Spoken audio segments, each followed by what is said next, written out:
Aloha! Benvinguts un dia més als apunts de viatge, aquests vídeos de viatge que fem a Newscat TV.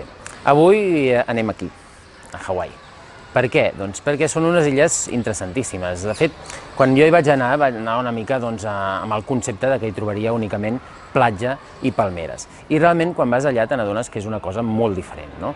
La mateixa sorpresa que vaig tenir jo se la va trobar, per exemple, el capità James Cook, quan el 1778 va arribar allà amb els seus vaixells donant la volta al món, i de cop i volta es va trobar que en les illes més llunyanes de qualsevol lloc del món, en concret les Hawaii es troben llunyanes de més de 2.000 quilòmetres de la terra més propera, que és l'illa de Kiribati, però, per exemple, a 3.200 quilòmetres del continent nord-americà, que ja és prou, doncs el mateix capità Cook es va trobar que realment li havia sorprès trobar-se aquells habitants en unes illes tan remotes, però que, a més, recordava moltíssim alguns habitants que ja havia vist, per exemple, a les illes de tot el Pacífic, a Tahití, per exemple, i és que realment la població de les illes Hawaii ve d'aquella zona, ve de les illes de la societat i, per tant, havien recorregut més de 4.000 quilòmetres amb petites embarcacions per arribar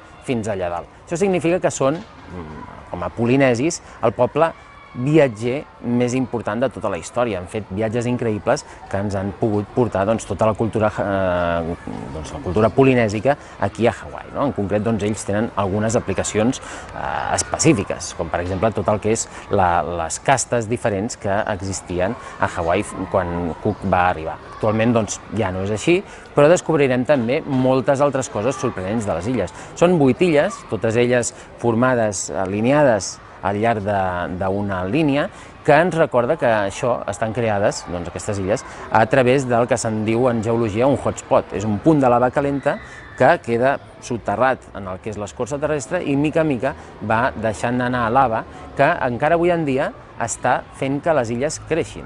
L'illa més gran, que es diu Hawaii, i els anglesos l'anomenen Big Island per distingir-la, està encara avui en dia creixent amb tota l'activitat volcànica que existeix. De fet, el vulcanisme hawaià és tan important que hi ha algunes paraules hawaianes que especifiquen un tipus de lava que es troba en altres llocs del món, però que han agafat el nom hawaià per distingir-les.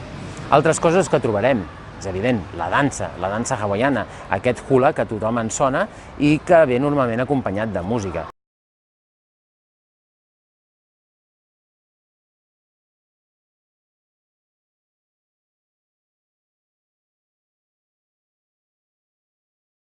Doncs el hula, en realitat, és una dansa d'orígens religiosos. Era la dansa que feien servir per interpretar una sèrie de càntics i pregàries perquè el missatge que tenien, el missatge sonor de la seva veu, anés acompanyat amb una simbologia, per exemple, de mans o de representació que podia ser el vent, l'aigua, les onades, el mar, etc. Parlant de mar, una altra cosa que ens ha arribat dels hawaians és el surf. Ells en són els inventors i realment estava reservat pel que era la gran aristocràcia que hi havia aleshores. Ells van ser els primers en portar aquestes planxes de surf ben grans per poder navegar per les ones. I parlant de monarquia, el que també podem arribar a aprendre de les illes de Hawaii és que fins al 1893 havia estat una monarquia.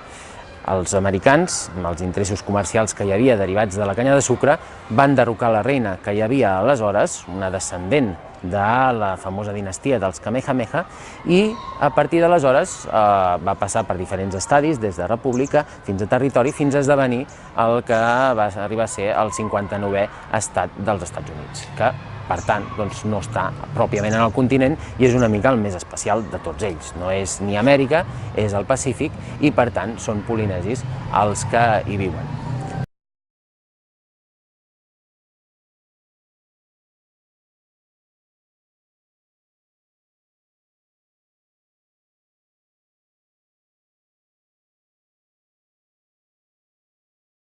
Espero que amb tot això que hem parlat us interesseu a visitar aquestes illes i descobrir tota la diversitat que hi ha i tota la cultura polinèsica que hi podreu trobar. Ens veiem al proper viatge. Gràcies.